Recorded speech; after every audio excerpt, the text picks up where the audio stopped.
Tu buat ke buat apa pun susun 3 ekor. Salam maghrib Hari ni kita nak tunjukkan cara goreng ikan supaya tak melekat. Ikan syakar yang keluar dulu. Dengar tak bunyi ke?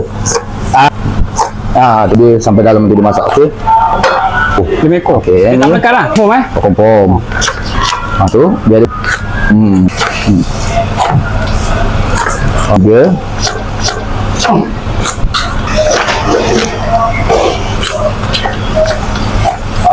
empat. Okey, pastikan tangan dah basuh dulu tau, dah basuh ni.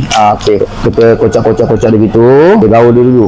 Gaul telur biar dia tabur je. Tepung apa? Tepung jagung. Tepung jagung dah dulu, lawa-lawa dulu macam dia dah panaskan minyak. Okey. Kita masukkan dia. Tu. Bintang ini. Dia tak boleh kepala.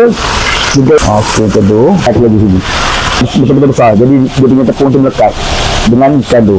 Kalau api kecil? Kalau api kecil nanti ikan tu kendur. Dia tak boleh melekat. Dekat rumah pun boleh juga macam ni. Dan ikan kita pun dah masak. Okey. Dia dah masak, kita tinggal nak angkat. Kita tengok ada lekat. Tengok.